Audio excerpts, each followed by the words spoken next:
All right, so we are past 5 minutes, 7:05, so why don't we get started? Welcome, thanks for coming out. For anyone who just joined here late, we are recording the session. There'll be a time for Q&A at the end of each presentation. If you don't want your voice recorded, you can just ask your questions in chat. And with that, you go next slide, Sean. So just a brief, in case you're new to Halifax Makerspace, hopefully most people know a little bit about us.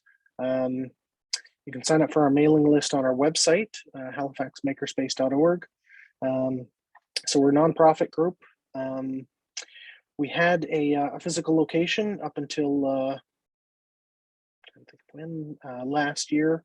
Kind of COVID and some rent increases kind of pushed us out of a space for now, but we are planning to get back into a space hopefully.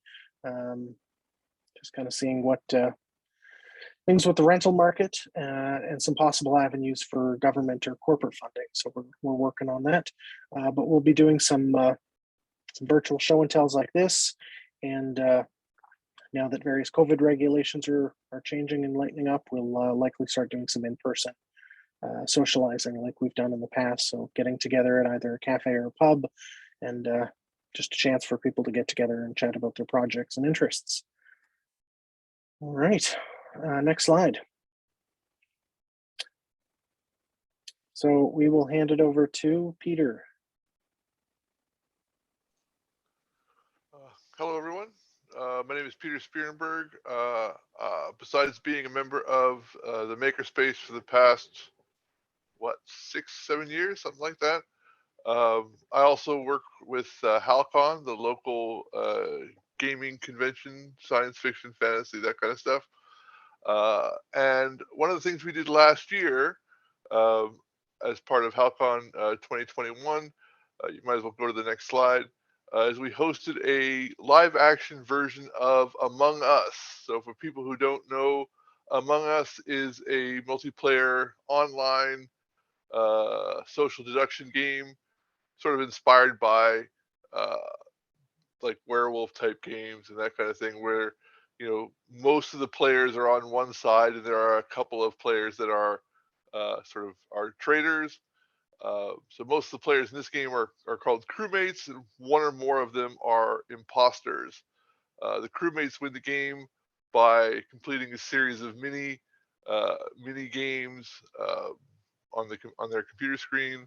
They're located all over the environment, and the other way they can win is by identifying and ejecting the imposters. So basically, identify different players as being imposters and get them ejected from the game. Imposters, on the other hand, win by killing enough crewmates so that there are at least as many imposters as crewmates. So basically, once they outnumber the crewmates, or at least are on par with them, then the imposters win the game. So last year we had a live action version of the game as a way of encouraging participants to see other parts of the con. Basically, there was a dedicated room on the gaming floor where all the participants would show up for meetings, and then they would go out throughout the con to different locations and complete various challenges. And then every once in a while, the imposter would show up and would essentially kill one of the players by handing them a little business card, basically saying you're dead. And then there would be a meeting called, and the other remaining players would have to figure out who the imposter was and eject him from the game. Next slide, please. So that was a little bit cumbersome. The way that meetings worked, the participants needed to have a cell phone, and they'd have to give the organizers their cell phone number so they could be sent text messages to summon them for meetings and other events. So one of the things we decided to try to achieve for next year's convention coming up in October is to organize a small Wi-Fi device that we could hand out to the participants, sort of a dumbed down cell phone uh, that participants could take with them. It would have a button so that they could call a meeting, and it would have a pager motor so that when one of the other players called a meeting, all the other devices would buzz, and the players would know that they've been summoned for a meeting. Next slide, please. So this is a device I'm thinking about going with. It's a really neat little. It's an ESP8266 based board called the Lowland D1 Mini Pro. It's got 16 megabytes of flash. It runs MicroPython, and the idea is it would communicate with a central MQTT server with two separate topics: the motor topic, which would tell the device that it's time to turn the motor on, and a button topic, which would tell it, which would allow the device to communicate back to the server whether the button had been pressed. And then basically there'd be a service on the other side connecting to all those topics to decide when the motor should be running and whether buttons had been pressed.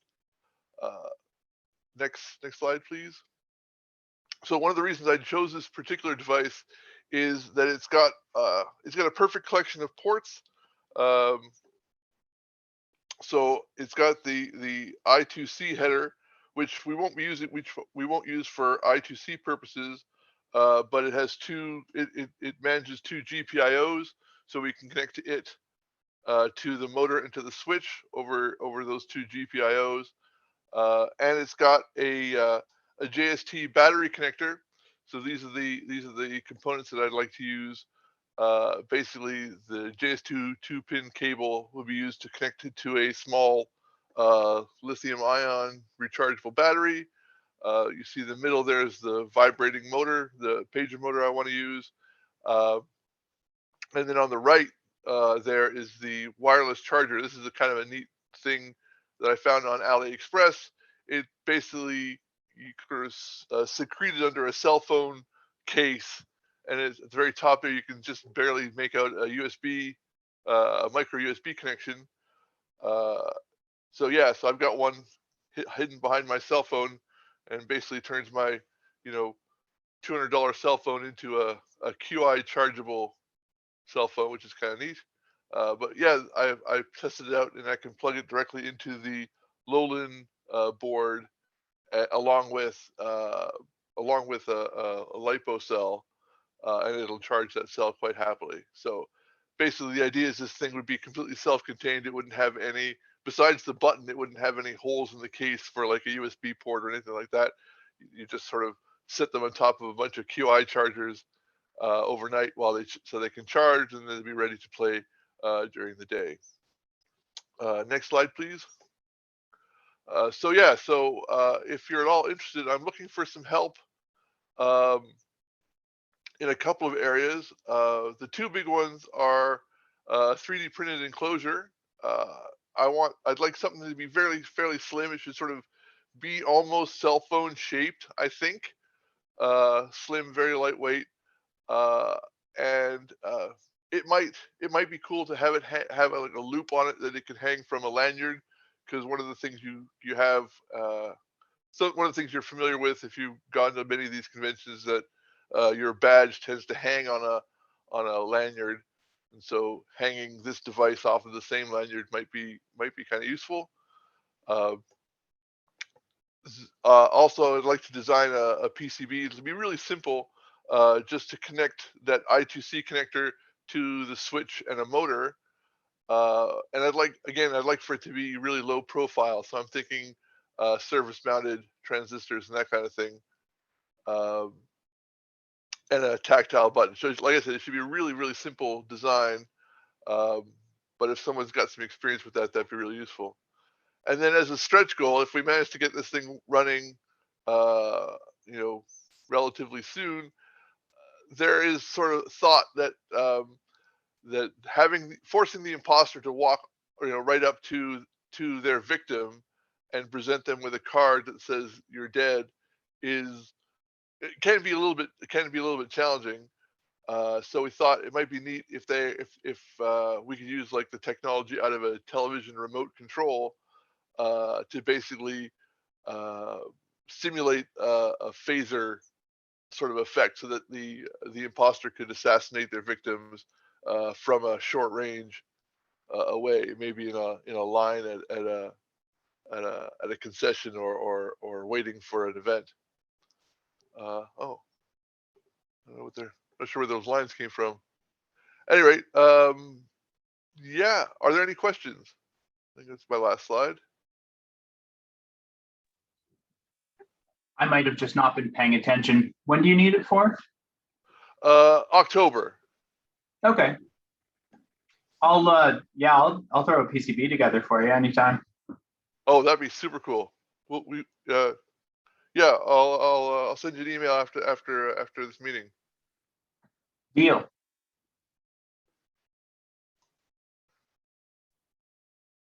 Peter, Any other is questions? just a question, quick question or thought, Peter. It's Marcel Yep. here. Is the idea of having it fit in someone's back pocket just because that's where people typically carry their phone, or is it so that people playing the game don't want others at Helcon to know they're playing the game? Like, is the idea for them to be playing the game and no one knows, or would it make more sense to have it hang off a lanyard, to have it more of a It's observable, mostly identifiable so thing? that it's mostly so that it's easy to carry around. So yeah, like I don't want some really big bulky object that they have to lug everywhere. I mean, if it could just fit in the back pocket, that'd be great. If it could hang around the lanyard, again, it'd be pretty great. Like I'm looking at 18650 cells for the power supply, and I'm Right. thinking that they're a little bit too bulky to sit in a pocket for an extended period of time, especially if they're in a going to what's what I'm looking for, like a presentation or something. Sitting on it for half an hour might be a little uncomfortable. So I'm thinking about like a LiPo, one of those flat rectangular LiPo cells as the power supply. Gotcha. It's not a matter of being required for It's not gameplay so really. much as convenience of carrying it around. Gotcha. Yeah. No, the players will be identified to one another. Like as a group, you all go to the same meeting so you'll know who else is playing the game, because that's sort of part of the event is knowing who else is playing, and then trying to deduce who the imposters are. And that's sort of one of the reasons why we wanted sort of an infrared sort of phaser device, is because obviously if you just watched two people interact in a lineup somewhere, because one of them is handing the other person a business card, then you can be fairly certain that whichever one doesn't wind up dead at the next meeting is the imposter, and that makes it really difficult for the imposter. Whereas if you can sort of blast someone from from a couple of yards away, then Or surreptitiously. yeah, exactly. Just a thought. If you're going to go with the IR, then it kind of has to go on the lanyard, because I presume it wouldn't be able to pick it up reliably in someone's back pocket. I'm just thinking aloud. No, That yes. sounds cool. Sounds cool. Yeah, we'd have to figure that out. But like I said, that's a stretch goal. That's I'd much rather get this device working first, and then even if it was 2023 before we had infrared, would be perfectly acceptable. Any other questions? All right. Well, thanks very much for paying attention.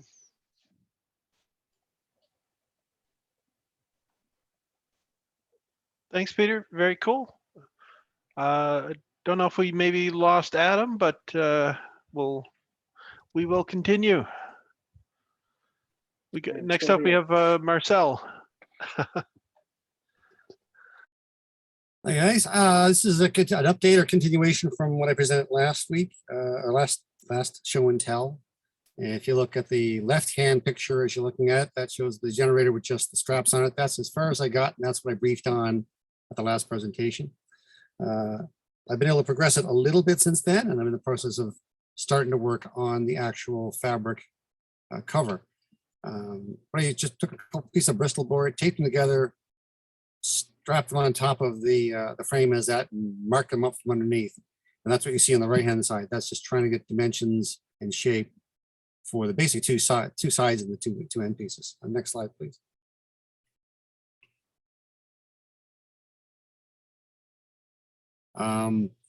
Once I had flat Bristol board cardboard shapes for the two different shape sizes or pieces, I grabbed some packing paper and made two side pieces and two end pieces. I went with packing paper because it's more flexible and would allow me to make the seams between the pieces and it hang more like the final one would. Not perfectly, but certainly better than Bristol board would. And then took those and glued and taped them together. And what you see in that picture on the right is the 4-panel prototype made out of packing paper to see if I've got the shape right. Next slide, please. And that's where I've got it so far. And but now what I got to do is figure out exactly how I'm going to sew the seams. I do a bit of sewing. I've done a bunch of sewing, both for kit and equipment and clothing. There's different ways to do seams, and the ways I got to figure a way to sew it so it'll be strong enough and lie flat enough and still be able to make it waterproof enough. And also have to figure out specifically how to do the top cap. If you remember the pictures from the last presentation, I did this. The top has a kind of an up top vent where heat can come up and escape at the top, but still keep water out. So I got to figure if I'm going to do that or just say screw it and sew it off tight. And then what I'll do is I'm going to use some cheap, like $4 run-of-the-mill tarp to make an actual prototype with seams and cheap tarp material, and that'll be a confirmation of shape and size for pieces. Then after that, then final actions will be to take that tarp material prototype and fabricate a final product using welding blanket material. I could probably survive with just the cheap tarp material, but I'm hoping and expecting the welding blanket material will be a little more flame resistant. It won't be perfect, but it'll be better than the plastic that the cheap tarps come out. And then put the whole thing on top of the generator, make sure it'll still run, make sure I can still get out everything. And when we're all said and done, I'll clean up all the notes and photos and present a final thing here. I did post on a Facebook page on whole host generator backup power, which took up to where you last saw it, which was of course the plastic frames and the piece that I built. There's quite a bit of interest, people interested in seeing how it goes along. So when I'm all said and done, I kind of promised them I'll post some photos of what I've done. Yeah, like everybody, and we'll save a couple bucks. I really don't want to spend taxes in $300 for a commercial one. And if I got some time to play with it, I'll make this one up and we'll make it work. Next slide, please. Any questions?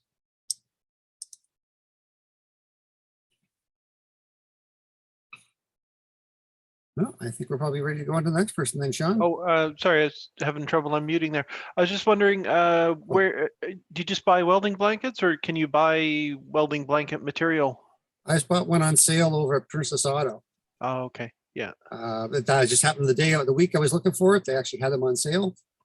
So I just picked up a suitable big one. If I get her done with one piece, and you want the rest, you're welcome to what's left over there, Sean. Okay, thanks. If your wife wants to make hats out of welding material blanket, I don't know. But anyway, but yeah, no, I just picked up it. I did look online, stuff like that. It's just as easy to buy. I bought one on sale, got lucky, and I'll cut it up and same with the tarp. I think a tarp cost me like $4 on sale at Canadian Tire.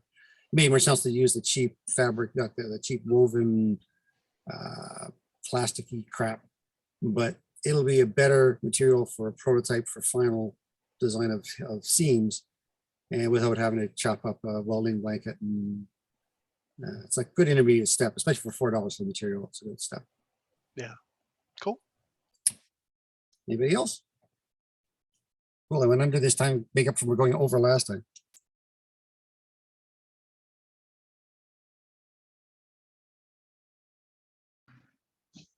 All right, this one is me. I'm striving for the most slides, but the shortest presentation.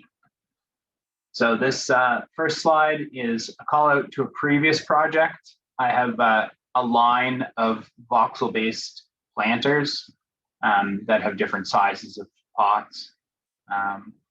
The caption is that longtime fans might remember the modular voxel-based planter system, my son Victor's basil planter. Next slide, please.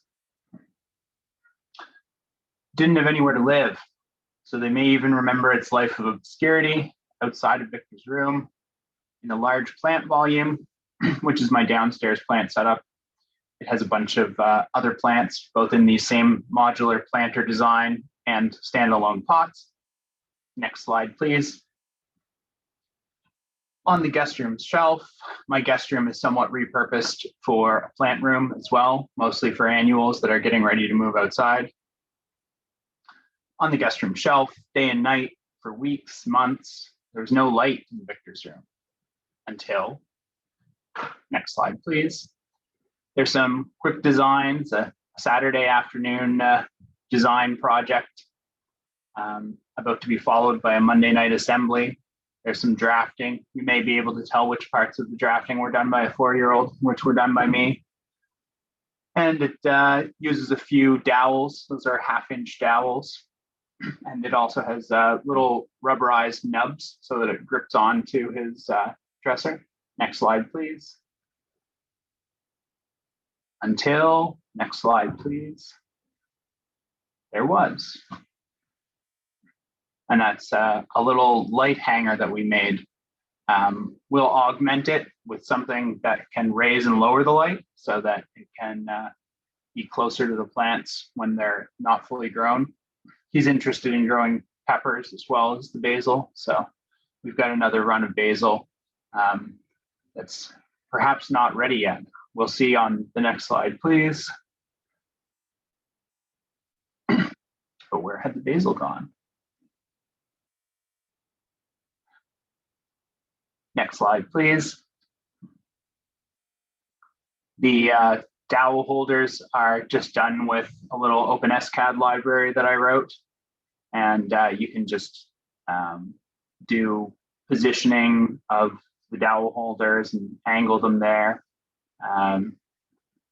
And then to make the assembly phase of it and the like augmentation phase where you add little desk attachments and whatnot, I turn to Blender. Next slide, please. And there's the Blender models where they're all composed with custom supports so that they'll print quickly and not have any need for extra support material. And that's about it. Next slide, please. Questions? You said there were rubber nubs. Is that a third-party thing, or are you printing rubber? Nope, just a hardware store. Oh, okay. I don't have any in arm's reach, but yeah, just in your, right in the section where you'll get your furniture pads, I just have those little packs of pop-off nubs with stickerized backs and hemispherical fronts. It works very well to traction stick it to the surface. Does Victor like it?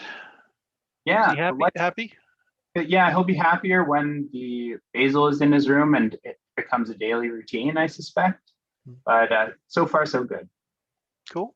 Very cool. Jordan, do you just do you export the STLs from OpenSCAD and then import them into Blender? Yes. So it's a pretty straightforward process. Is it any kind of tinkering, or it just does the straight import? Yeah, not much to it. Sometimes actually, if you go straight from OpenSCAD to the Prusa slicer, the Prusa slicer has gets confused with the way OpenSCAD does some of its STL geometry.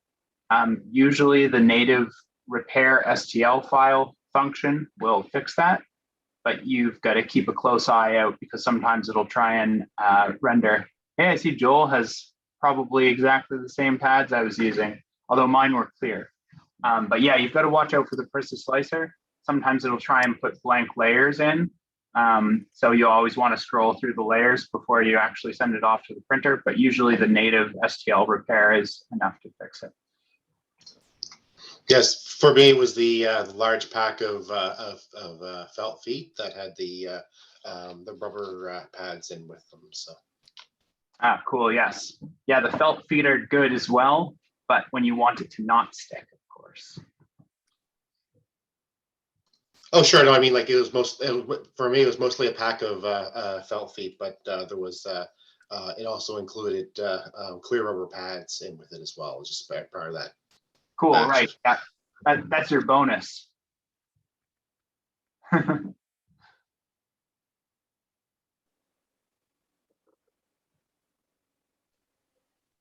Very cool. Okay, next up, I guess, is me. This is kind of two things, an intro to CNC milling and a small review of the Open Builds Lead 1010 CNC. I got this secondhand around Christmas time, so I haven't had a whole lot of time to figure it all out completely yet.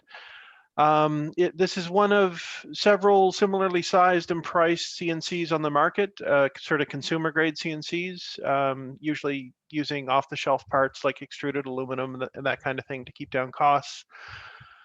And I think most of them have been sort of kickstarted or similar. And I don't know enough about the different ones to compare them. All I really have to compare them to, or to compare this one to, is on the right there is the little one from the makerspace. It's kind of hidden behind that monitor, but that's a little one that we had at the makerspace that I'd used quite a bit before we went into storage. So I'll give a little comparison of those. But if you want to compare sort of apples to apples, this isn't that, unfortunately.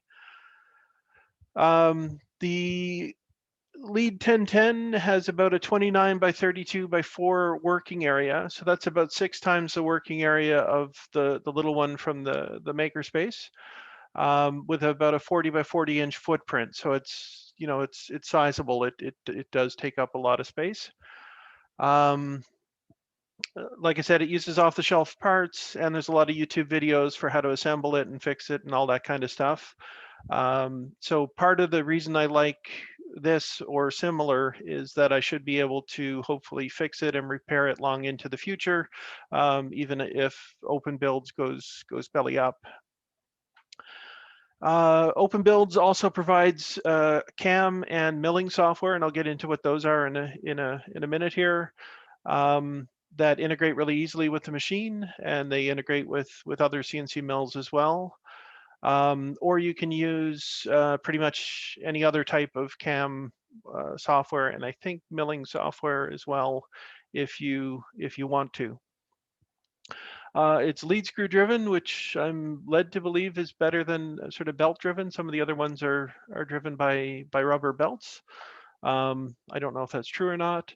And mine has a T-slot bed that you can just barely see the slot, the sort of red slots running back to front that allow for clamping. With CNC milling, clamping is king. It's a really it's both an art and a science. There's a lot of sideways force on the pieces as you're milling them, so you do really have to pay attention to how you're clamping, as opposed to like a laser or something where you can just lay the piece in and gravity will keep it in place. Some of the drawbacks of this machine, the whole mill doesn't seem particularly rigid compared to the little one. Now, in part, that might just be the size. You know, if you double the spans, you're going to get a lot more wiggle. But I think it's more than that. Like the small CNC mill from the makerspace has, you know, 1/2 inch or 5/8 aluminum plate. It has linear bearings with beefy slides, and it has a ball mill and, or sorry, a ball screw and ball nut. So there's almost no backlash on that other mill. There's like no wiggle at all. But I'm not making rocket engine parts here, so it's you know, I'm only dealing with wood, so I should, I think, be able to work around that. And part of it might be that I haven't figured out exactly how to dial everything in 100%, how to tighten everything up 100%. It uses an eccentric nut system, and a lot of them, to get the individual bearings onto the things that they slide on, the ways, I guess. And the eccentric nuts are a pain in the butt to get a wrench onto. They're a pain in the butt to tighten down without them moving. They're just generally a pain in the butt. That said, they work, and with a mill like this, you know, what you're not paying for is convenience. You know, you're getting it cheap basically. I've got anti-backlash nuts, which I think is an upgrade. I don't think that comes standard. There is still a bit of wiggle in them, so I think I've probably got to dial them in a little bit more. I'm told the brushes on the router need to be changed frequently. It's an off-the-shelf DeWalt trim router that it uses for the spindle.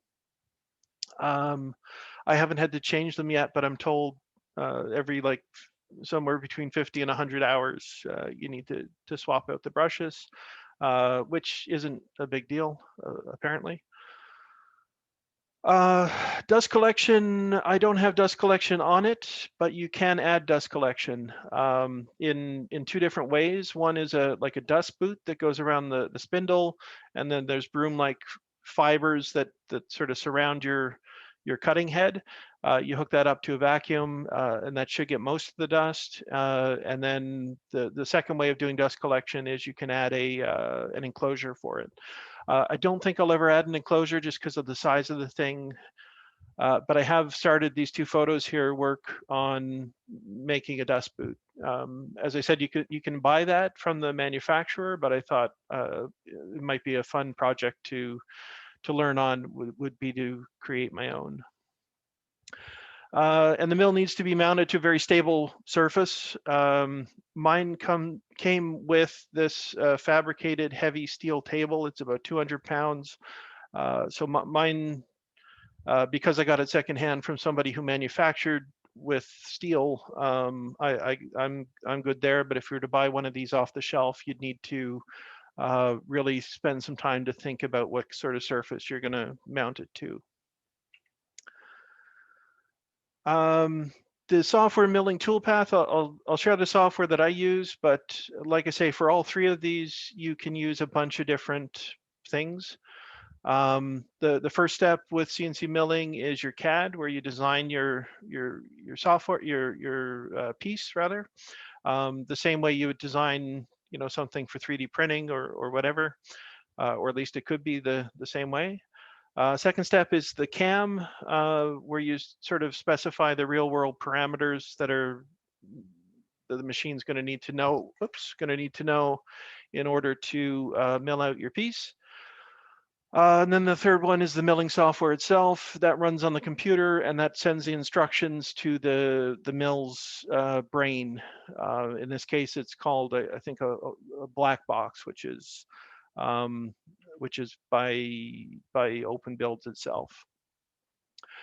So for the CAD step, the first step, I generally use SVG files in Inkscape. Calling Inkscape a CAD program is probably that's kind of high and mighty. It's really a design program meant for two-dimensional stuff. But the way that I use the mill is a very two-dimensional type process. Other people will use their mills in a more 3D kind of way, but I'm very much at this point anyway, sort of stuck in the 2D mindset. Or sort of 2.5D, where you'd have a pocket or something that goes halfway through the wood, but no true 3D. Like I'm not going to carve a bust on this or something, at least not yet. And Inkscape is similar to Adobe Illustrator if you're familiar with that software. The reason I use SVG is because a computer will follow the paths in an SVG as opposed to like a bitmap type program like Photoshop. The CAM software, I use Open Builds CAM, which is a web-based free program. You can use this for an Open Builds mill, but you can use it for any other type of mill you want. It is buggy. I've found a number of bugs in it already, but it's free and it's easy to use. There are definitely better programs, but I've not delved into them, and I don't plan on it. I was looking at VCarve, but I think it's sort of $400 to kind of get into that. So eventually I might upgrade, but for right now I'm going to stick with OpenBuild's CAM. And then the milling software, OpenBuilds has software called Control, which actually integrates really nicely with OpenBuild's CAM. You can export directly from one to the other, or you can export G-code, like I say, and take it to whatever software you want. But this makes a USB connection to the mill, and this allows you to sort of jog the head around to say, okay, I'm going to start my file here at this XY. And it gives you a display, a preview of the cutting paths, and one nice feature I really like about it is it will stick a QR code up on the screen. You can scan that with your phone, and then your phone becomes a remote control for the mill. Where the mill is so big, it can take a few seconds to walk from one side all the way around to the keyboard. So if you wanted to stop it in an emergency, or just if you're trying to dial in your Z setting to get the bit to just graze the top of your work, it's often more convenient to be the way I have it on the other side of the machine, away from the keyboard.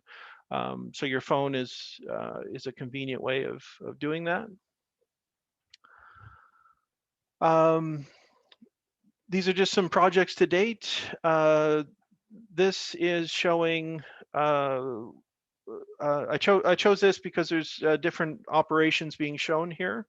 On the left, we see a Peck operation, which is basically just go to XY point and drill this deep. That's called a Peck. In the center of the middle photo there, the star-like structure, that's a pocket where you sort of hog out an entire shape, leaving the bottom of the shape flat. And those use the same bit. That's a 1/8 inch end mill bit.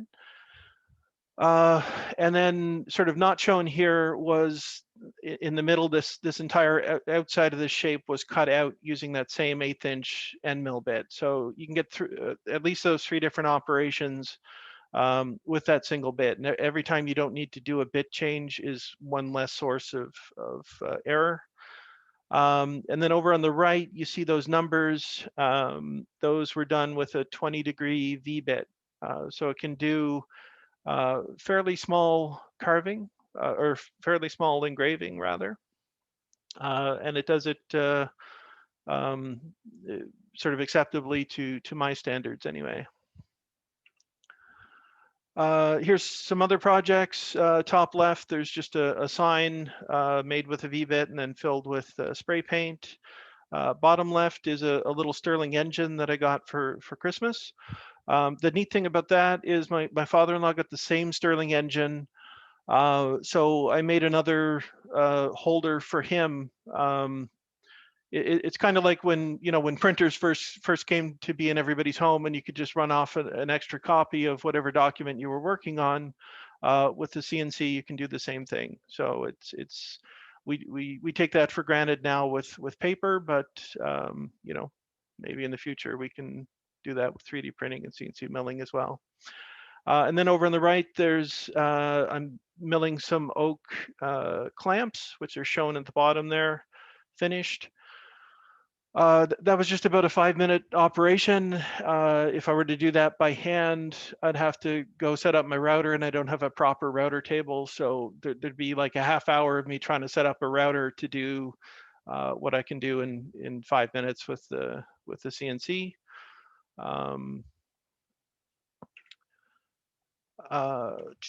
Oh, and yeah, bottom right there, that thing that's cut out is batleth. It's like a sword from Star Trek, basically. And the reason I wanted to include that was sometimes CNC milling gets a bad rep from woodworkers who consider it sort of cheating. If you're not using the traditional tools, you're cheating. And I just wanted to throw it out there that my 2 cents, it's just another tool in the toolbox. So while I use the CNC mill to mill out that batleth, I wanted a sharpened edge on one side, which I could have done with the CNC mill if I'd spent like a week trying to figure out how to do it. Or I can take it and in 10, 15 minutes use traditional woodworking things to augment the CNC part to to a finished product. So that's just my little activism there, is to throw in that it's still real woodworking. And that's what the batleth was for, was to make a little batleth for, I've got several of these Lego Star Wars or Star Trek rather minifigures. Any questions?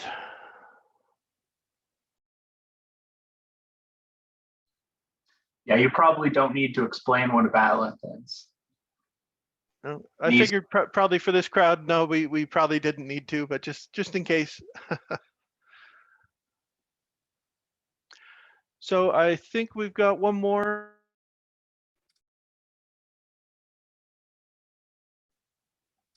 presentation, and that's Adam. Sean, I'll just ask you to keep an eye on chat. Sure. Don't think anyone will likely join in the waiting room, but Okay. I'm just closing my little pop-up so I can actually see the screen. So I don't know if anyone in here is considering buying a resin printer, but I bought one, I think if it was during early part of the pandemic. And just, this is kind of a few things I learned, a little bit of info on what you're getting yourself into, extra things you might want to consider. It's more than just buying the printer itself. So I'll give you kind of the basic things I've learned so far. Next slide. And if you are wondering why you might want to buy a resin printer, why it would differ from a filament-based printer, it's mainly that you're getting much better quality in the parts in terms of the visual appearance. I don't think, yeah, I didn't include any examples of filament-based printers, but you can usually see a lot of layer lines, whereas these are examples of resin prints. So the two biggest things that I've noticed why people use them, and this is because of my geeky hobbies, model railroading, the two photos on the right, and gaming miniatures on the left. That could also be chess pieces, but there are a lot of examples where you would want high detail parts that are not overly big. Parts of cosplay, jewelry, various other kind of small ornamental things. Next slide. So if you're looking to get a sense of what the printers cost, so I went with an Elegu Mars 2 Pro, $400. I'm pretty sure it was on sale. That's what kind of, you see something you've been thinking about for a while on sale, you're like, oh, well, now it's justified to spend the extra money because I'm saving $50. So that's how I bought the bullet and went for it. These are the current prices. The two most popular, I think, for kind of the hobbyist stage are the Elegu Mars 2 Pro, although they now have an Elegu Mars 3 that I don't know a ton about yet. And the Anycubic Photon, that should be Photon Mono 4K.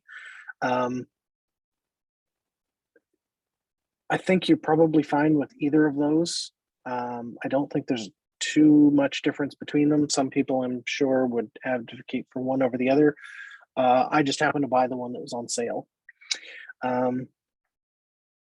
If you're looking for larger, you can step up to an Anycubic Photon Mono X or Elegu Saturn. So they're going to give you a larger build volume. I did not put the actual build volumes in there. Just to give you a sense. So the Mars 2 Pro, the one I have, prints 129 millimeters by 80 millimeters. And then the depth of it is 160 millimeters. Whereas the Saturn is 192 millimeters by 120 with a depth of 200 millimeters. And then you can go up to more expensive models and they kind of go beyond the hobbyist range, but I figured I'd put them in there. Prusa has one, but it's over $2,000. And Formlabs has a fantastic one, but it's well over 3. Next slide. So you're going to need to wash and cure your prints. Unlike filament printing, it's a toxic resin. It cures layer by layer. When your print comes out, it still has some uncured resin on it. So you wash it in isopropyl alcohol, and then you give it a final UV curing. You can buy wash and cure stations. They have essentially a bucket of alcohol, spins it around. You take that out and it'll do UV curing. I had heard good things about using an ultrasonic cleaner, so I decided I'd give that a try. So I bought the Elegu Mercury curing station, which is their older model. So just for the UV curing portion, and then I bought an ultrasonic cleaner, and I bought the one that's actually in the middle of the images there. So it's a 1.3 liter that I got for $73. The price seems to have come up a little bit. I was going to be printing a lot of tiny parts for model railroad components, and the ultrasonic cleaner is really able to kind of get in there and clean the resin off. Sometimes with the wash and cure stations, you might still have to use a toothbrush to kind of wash away at some of your parts, whereas I find the ultrasonic cleaner does a fantastic job. If I had it to do over, I think I would go with a larger one, because you could actually then take the build plate and fashion a little mount over top of it, and you'd essentially have the build plate right over the ultrasonic cleaner and your parts hanging down from the build plate in the isopropyl alcohol. So you can actually clean it before you remove your print from the build plate. Most of the time I end up having to remove my parts, put them in the ultrasonic cleaner and clean them up. Next slide. Then there are a ton of extras that you will just start buying to make your life easier. The plastic beaker set. If you need to filter out resin, it's often easier to do it into a plastic container first. That funnel, the collapsible funnel, is a steel strainer and then a silicone funnel. Often when you buy your printer, it will come with a few things, like it's almost like a coffee filter for straining. But I picked up this stainless steel funnel with silicone backing. That just made life easier. Having a silicone pad to put everything on, the resin will get places and you will make a mess. You will eventually, you will drip it, you will spill it. The silicone is great because if you get it on there, you just stick that out in the sun, it will UV cure, and then the resin comes right off the silicone pad and you're good to go. So better than scrambling because you accidentally dropped some drips of resin on your hardwood floors, which I may have done. Next slide.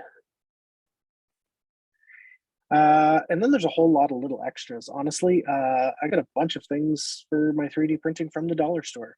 You don't want to fill your whole ultrasonic cleaner with rubbing alcohol or isopropyl alcohol. What you want to do is fill it with water partway and then use a smaller container that will fit your print. Or what you can do is actually take a Ziploc bag filled with isopropyl and put your print in that and put that into the ultrasonic cleaner. There's less chance of getting essentially rubbing alcohol vapor, which is quite flammable. And you're not just getting messy resin-filled alcohol into the vat of the ultrasonic cleaner itself. So I use either cheap plastic containers, like the cheap disposable kind of Rubbermaid or Tupperware type containers, or Ziploc bags. Masks with good filters, or a full kind of respirator mask. The resin is, most of the resin you'll buy is smelly, toxic. You also don't want to touch it, so you're going to want some gloves, either like latex or nitrile gloves, and a lot of them, because you will If you're dealing with a bunch of prints, it's often easier, you know, you get some resin on your hands, it's easier just to take that glove off and put a new one on. Metal, actually, I thought I had updated this, but maybe it's not showing.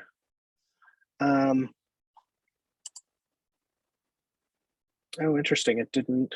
I made a bunch of edits, but it's not showing on the screen. One thing I found out is cleaning out the resin. Like if you're switching between one color and another, it's a pain in the butt cleaning out those vats. The only time I usually only just kept refilling with the same color. Vats are not that expensive. I know for my printer, 2 vats was $40. And that way you can actually just keep using a single vat for a single color and not have to clean it. There are lids on it which will keep UV away from it, so it won't cure. I definitely damaged some of the FEP film on at least one of them, trying to kind of clean it out for new resin. And the FEP film on the bottom of those vats is a consumable. You will have to replace those. But yeah, having those extras will make your life easier. Then there's the resin itself.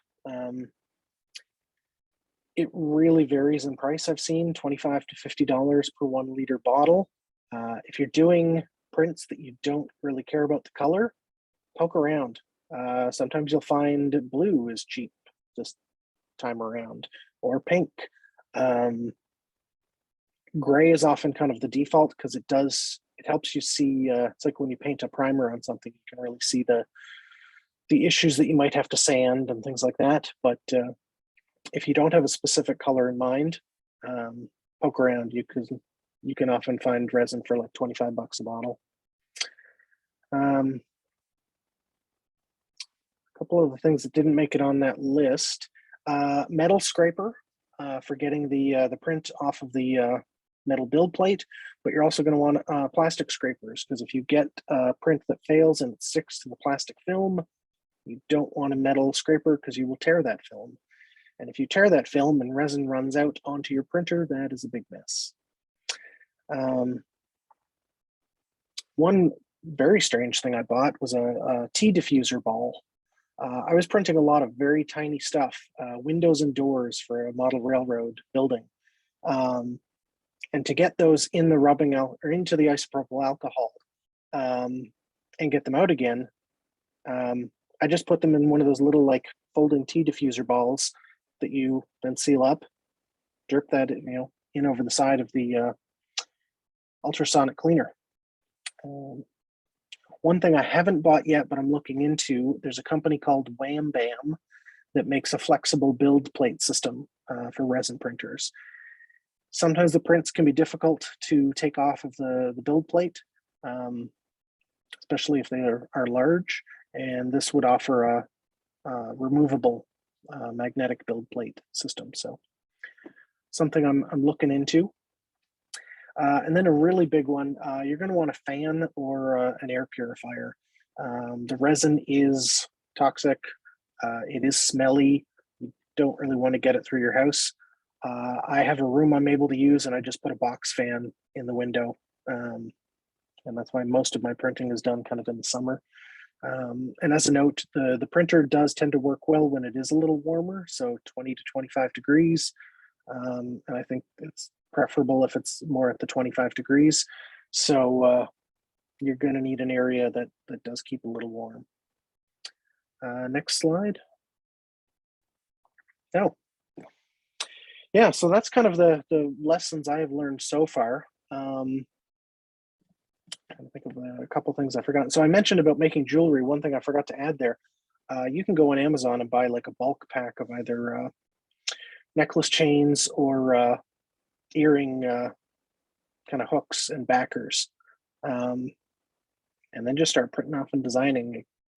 I ended up making kind of a custom necklace and set of earrings for someone, just because I had the printer and I'm like, I think I can do that. So gave it a try and it worked out. So there's a lot of things that are fun with these printers, but yeah, it's definitely can be a bit messy. A lot of things to learn. So just taking a look at the chat here, but if anyone has any questions they want to ask, feel free.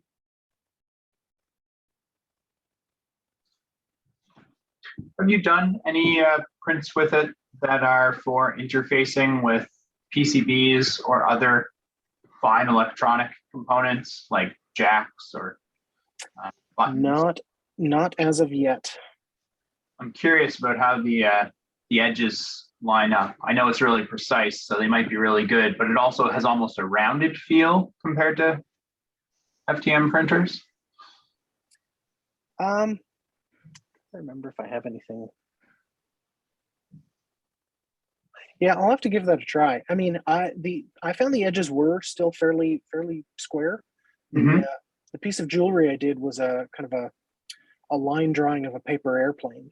So it was kind of like the Okay. like it had the fine edges, and I was printing on a small enough scale that it did seem to square up. Cool. Yeah, let me know when you try an enclosure or something like that. Yeah. Yeah, I definitely have tried mostly kind of model railroading stuff. Figuring out which orientation is the best way to print can be a little tricky. It's definitely way different than the filament-based world. The supports can add a lot of, almost like a lot of dimples. And one of the model railroad buildings that I printed, one side seemed a little warped, kind of bowed out. So I'm trying to figure the best way to print something very kind of square, rectangular in shape. Okay.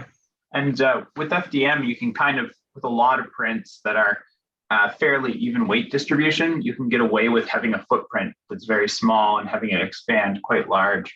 Can you get away with that with a resin printer?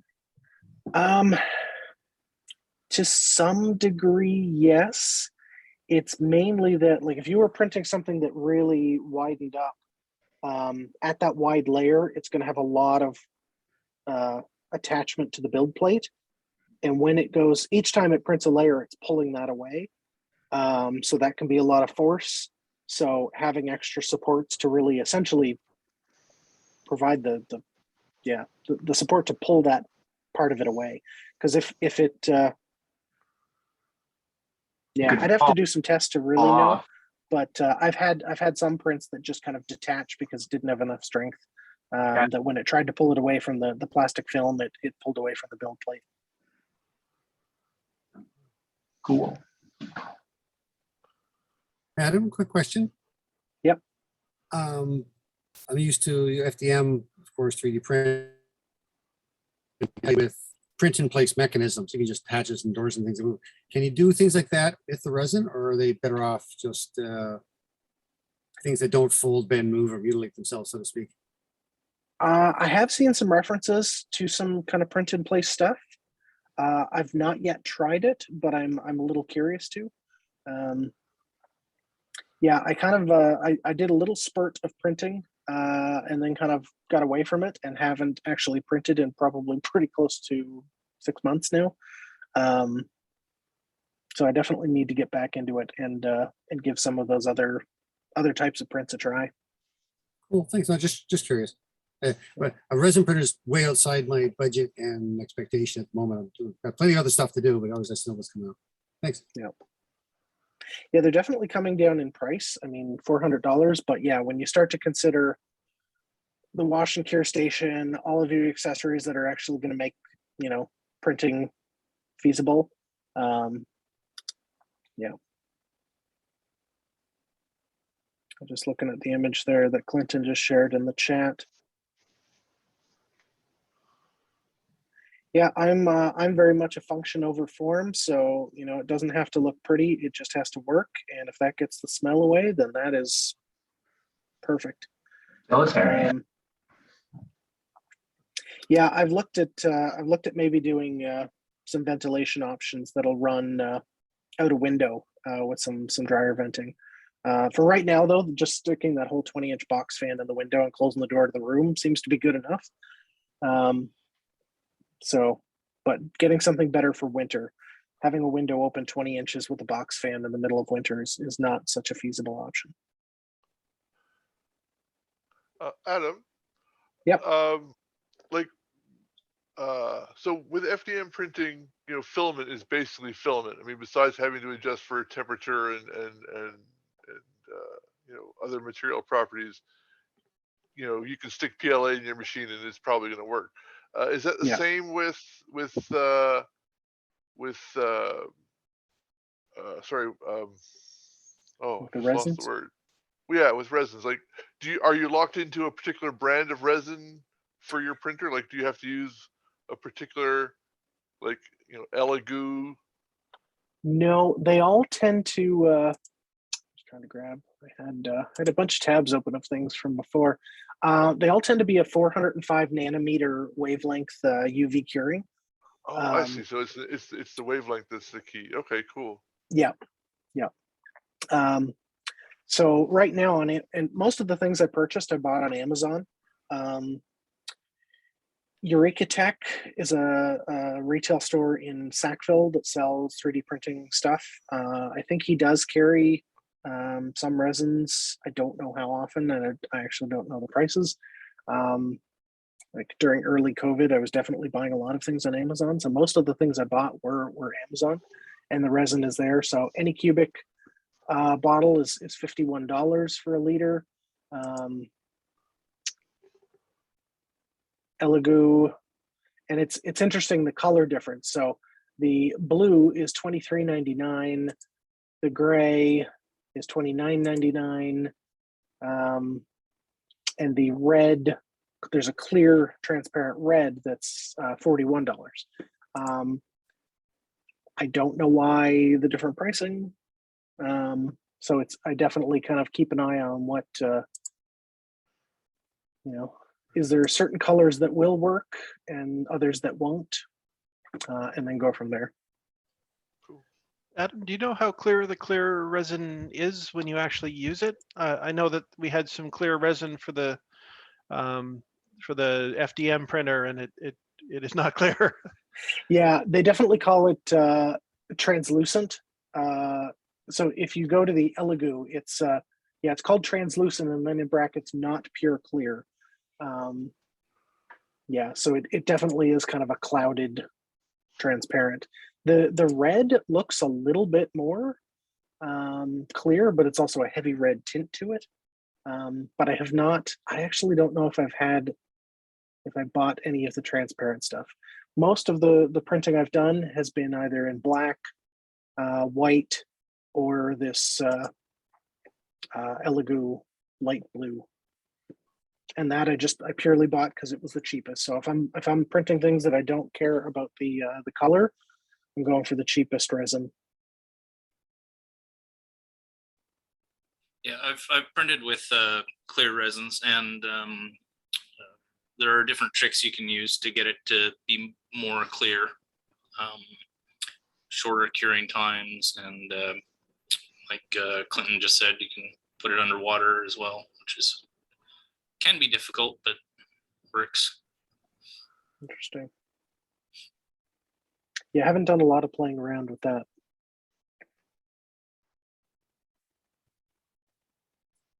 No worries.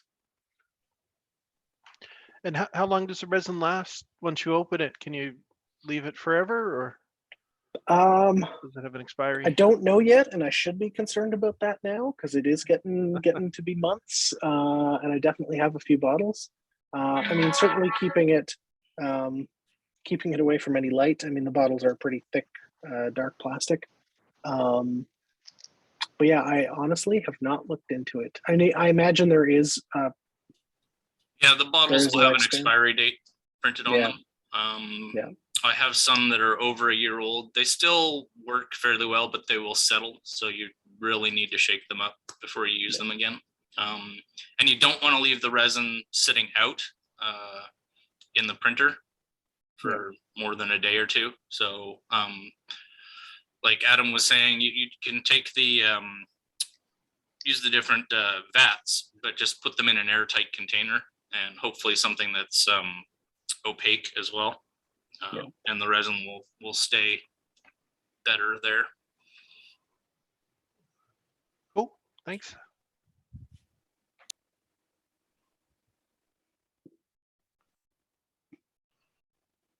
Any other questions?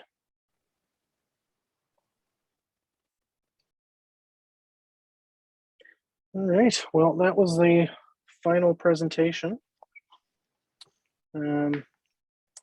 Thanks for coming out.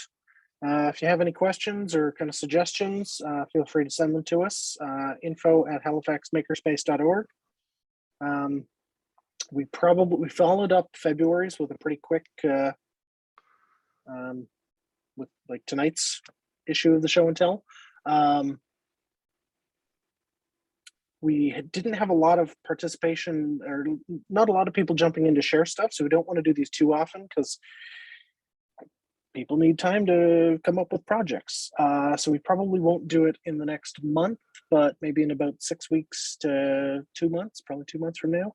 But we'll also be looking at some in-person social events as well. So keep that in mind. And if you do have stuff to share, feel free to email us, and we'll put you on the list for next time.